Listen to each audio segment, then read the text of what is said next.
Hey there. One of the challenges in building software, I mean, there's no dearth of challenges, as we all know.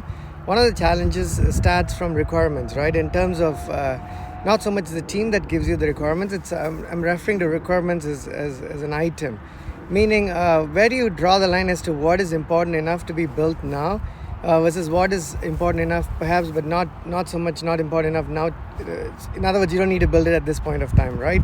Let me take an example. I was doing I was on LinkedIn for a little bit yesterday getting some stuff done, and I noticed that a lot of the features I was actually looking for were completely lacking, right? I mean, I had to do a number of things quickly, but I honestly couldn't. They simply don't have support for it, right? Like, for instance, and if you're trying to do a few actions in bulk, you cannot do it.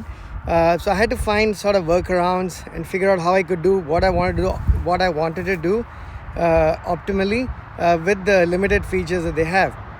Now, as we know, LinkedIn has rolled out a number of features. Some of them have been really good and some not so much, so they've actually reverted, right?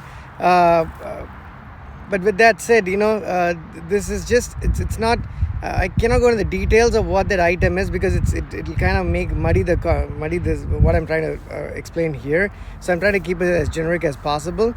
But if you try to do things in LinkedIn and if you find that you don't find bulk actions, you're not alone. I've run into that a lot of times. You can do things one at a time, and now again, that could be an intentional decision, maybe, right? Maybe because they're big, but it's also because maybe they haven't found the need or the time or the importance to actually implement it. And that's a good thing to take away, right? And essentially, a lot of times, even I have those challenges when you're implementing APIs and whatever else, the number of things we do at Snowpal, to draw the line between, hey, this is good and it's important, but it's not something we need to do now. We'll do it in the next release or the release after. Just put it in the back burner, right? And it sounds bad when you say back burner. We sometimes never ever get to it, but hopefully we do. Hopefully all of us do, right? Get to those items. But we will never be able to get to every single one of those items because things change, priorities change, the market wants something else. So you're going to have to make those adjustments. But I think personally, at a personal/professional level, I think I've made some improvements where I've actually made the conscious decision to say, you know what, this would be nice, it would be convenient, but we're not going to do it now. Like, people have asked us for bulk action support on the Snowpal web app, for instance, right? And even on mobile. We wanted to do it when we implemented a lot of the features, but we intentionally shied away from doing it because it gets very complex. Now that there are people who are asking for it, we're going to have to revisit that.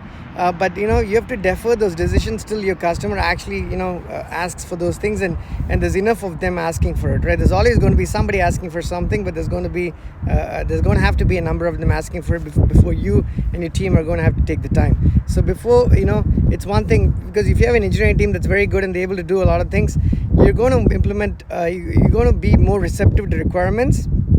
And I don't think that's the right way to go about things, right? You have to believe like your team is smaller than it really is, and it's less efficient than it really is when you make those decisions to see whether, hey, should my team or my teams be working on this now, later, or perhaps never, right? Hope that helps. Thank you.